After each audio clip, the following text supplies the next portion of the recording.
Bonjour à tous. Les négociations vont-elles enfin pouvoir débuter entre le collectif des organisations et les élus locaux? Quelles chances ont-elles de déboucher sur du concret de nature à nous assurer une paix sociale durable en Guadeloupe? Que dire de la place de l'association des maires dans ce processus de sortie de crise?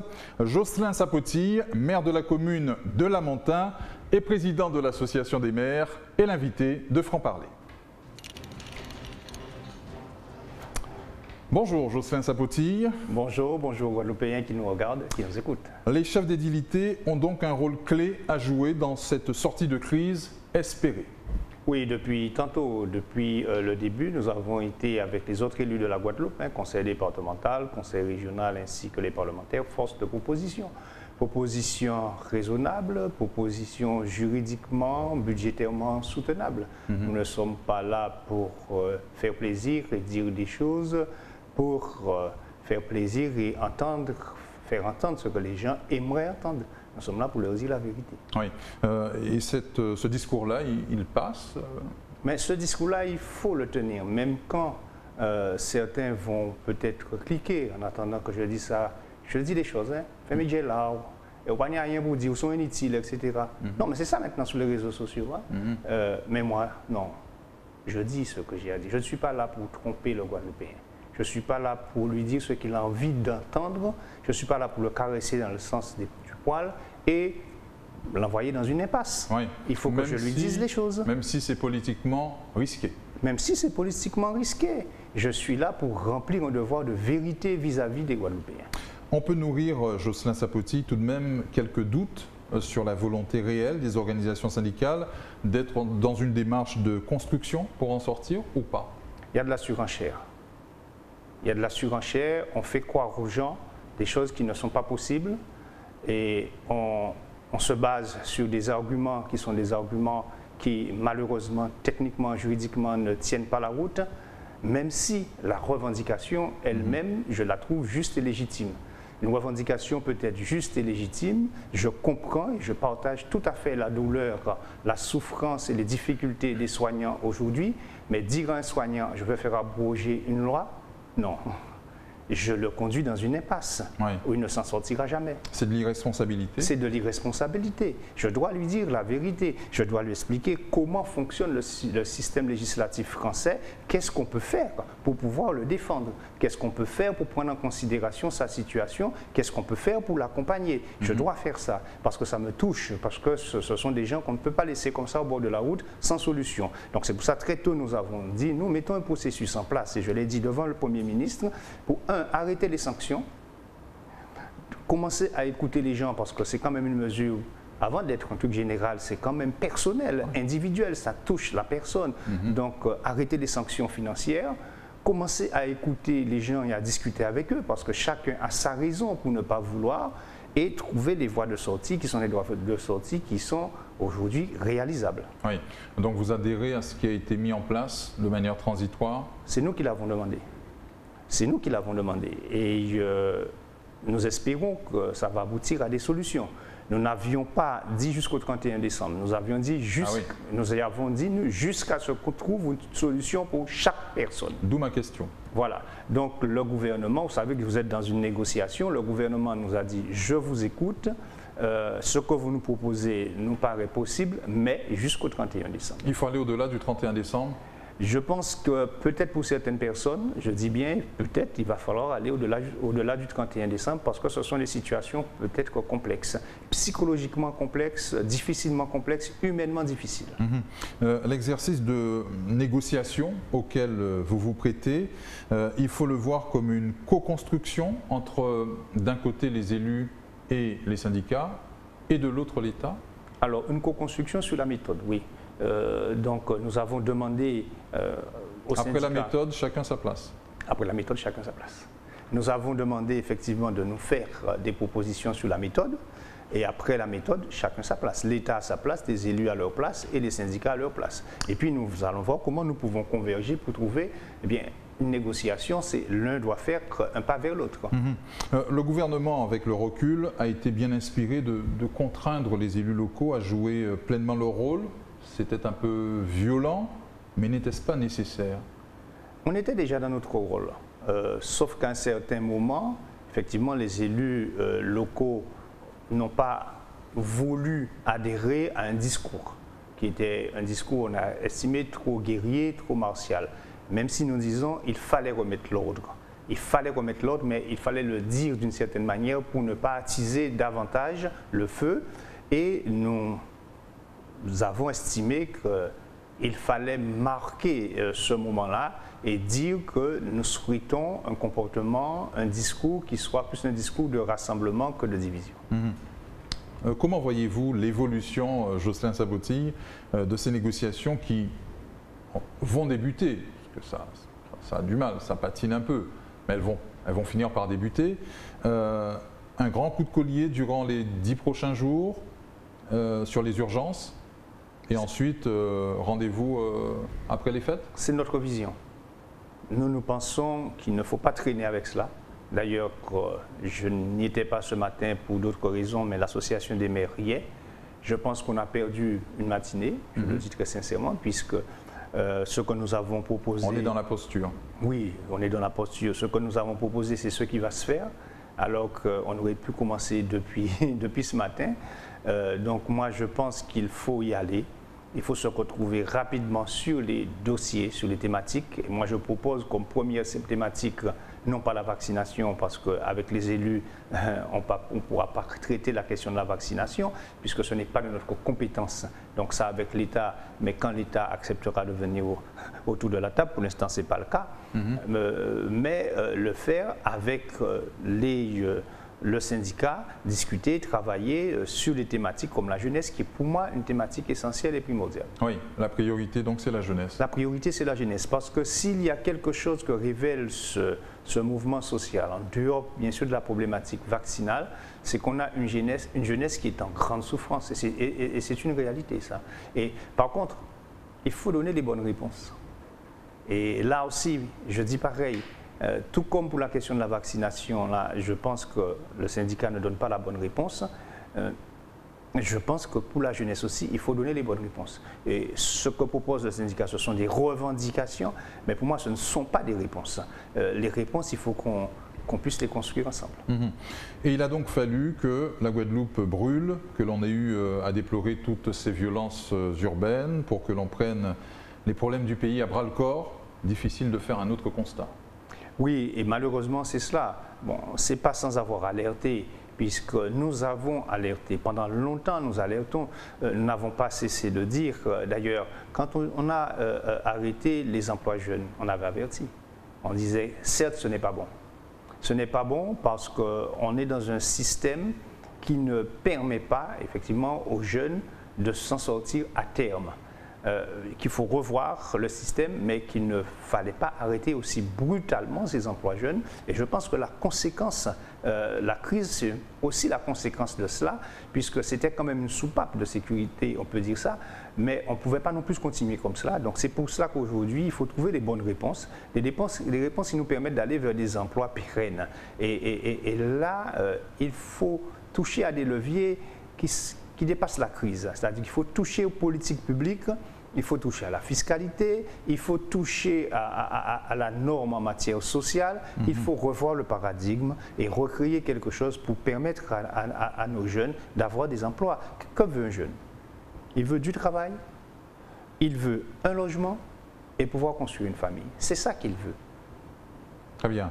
Les maires ont des propositions concrètes à faire. Vous êtes souvent, il faut le rappeler, en première ligne pour traiter la précarité, les demandes d'emploi, et les communes n'ont plus les moyens.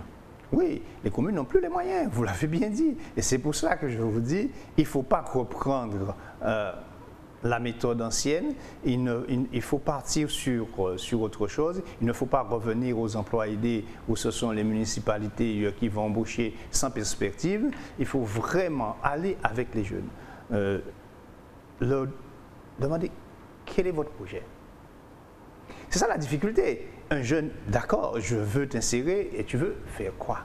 Quel est ton projet? Et il faut l'accompagner dans son projet à réaliser son projet. Il faut aussi être en capacité de lui dire, ton projet, il est réalisable, il est viable, on va aboutir à quelque chose. Ton projet, il n'est pas bon, il faut qu'on trouve un autre projet, il faut qu'on t'accompagne. Mais la plupart des jeunes arrivent chez nous, ils n'ont pas de projet, ils n'ont pas de visibilité sur leur avenir, ils ne savent pas, ben moins ça au paix, ben moins ça au voulait. C'est pas comme ça qu'on va réussir. Il faut répondre quoi? À cela, il faut les prendre en charge et les accompagner à construire un projet d'abord avant de leur dire « mis en cabane 400 € par mois ». Il faut sortir de cette logique-là. Il faut vraiment aller construire avec les jeunes. On a commencé, hein. C'est un travail qui n'est pas terminé, mais j'ai commencé ce travail-là sur ma commune et on a commencé ce travail-là avec quelques collègues, avec quelques jeunes. Nous sommes en train de travailler, c'est une espèce, on va dire, de laboratoire qu'on a créé avec quelques jeunes où on travaille sur des sujets comme cela. Et ce sont des jeunes qui sont vraiment motivés. Et ça a déjà donné quelques résultats. Moi, j'ai commencé avec quelques jeunes par l'emploi aidé, en leur disant l'emploi aidé, c'est pour vous permettre de créer votre entreprise. Eh bien, aujourd'hui, j'en ai un, effectivement, qui est parti de l'emploi aidé et qui a créé son entreprise. Il y a plusieurs comme ça qu'on a pu intégrer, d'autres qu'on a pu mettre dans des emplois pérennes. Ceci dit, on ne va pas réussir à 100%, mais il faut entrer dans cette démarche-là. Et puis un jeune, il va échouer une fois, il va échouer une deuxième fois, il faut qu'il soit persévérant. Écoutez, bon, vous êtes comme moi, beaucoup sont passés par là, on n'a jamais réussi une première fois dans la vie. Hein. Donc il faut effectivement qu'on soit persévérant. La classe politique locale, à travers cette crise, tient l'occasion de restaurer sa cote de confiance auprès de nos compatriotes? Ou il en faudra bien plus? Il en faudra bien plus, parce que l'élu bashing, c'est quelque chose aujourd'hui qui est très à la mode. C'est pas seulement en Guadeloupe, hein, d'ailleurs. C'est un peu partout. La démocratie est en crise, on va dire ça. La démocratie est en crise, donc ça veut dire qu'il faut renouer effectivement avec les électeurs, avec le peuple. Mais ce que je voudrais dire à la population, c'est qu'on peut toujours critiquer ces élus, mais il faudra des élus. Il faudra toujours des élus. D'une manière ou d'une autre, il en faudra. Donc, il faudrait que nous puissions travailler ensemble à redonner confiance. Donc, nous devons les écouter, mais eux aussi, ils doivent nous écouter. Moi, ce qui me fait peur aujourd'hui, ce n'est pas le fait qu'il y ait ce fossé-là entre les élus, c'est qu'on a affaire aujourd'hui à un public de gens qui savent tout sur tout.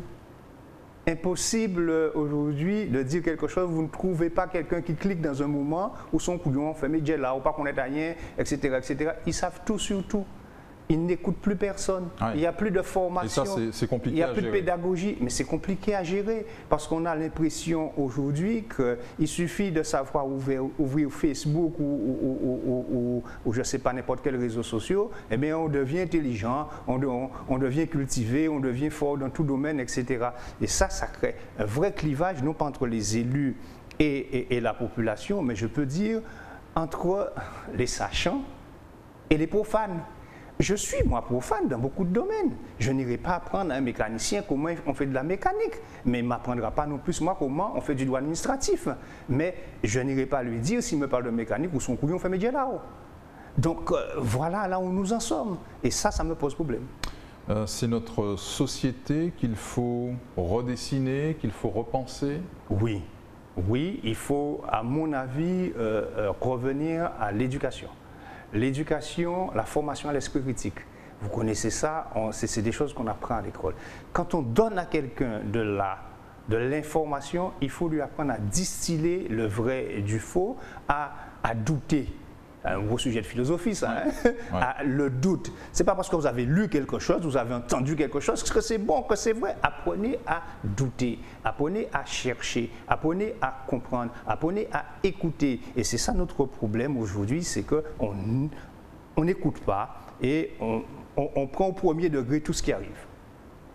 Les élus guadeloupéens font ensemble maintenant. Je pense que face à une crise comme celle-là, c'était nécessaire d'être ensemble. Et face aussi à la manière dont l'État a décidé de gérer la crise, il fallait qu'on soit ensemble. Puisqu'aujourd'hui, on voit chacun à sa place. Mais les partenaires sociaux sont à leur place, ils sont bien à leur place. L'État est resté à sa place. Donc si nous, élus locaux, déjà en l'espace de ce moment-là, on était divisés, on serait les seuls à ne pas jouer collectif.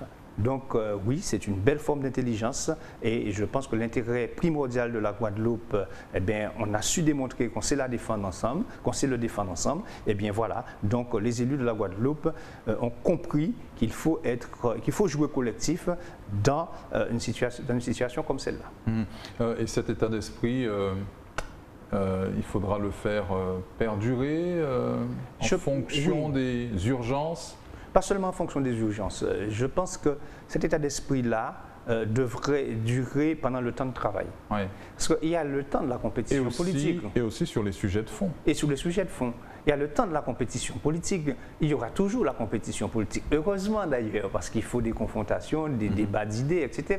Sinon, on n'avance pas. Mais une fois que le débat politique est passé, la confrontation électorale est passée, il faut se retrouver pour travailler sur les grands dossiers. Vous avez évoqué à l'instant le débat d'idées. Est-ce que ce n'est pas ce qu'il manque précisément à notre vie publique? Oui, c'est ça qu'il manque. Il faut aujourd'hui revenir aux idées.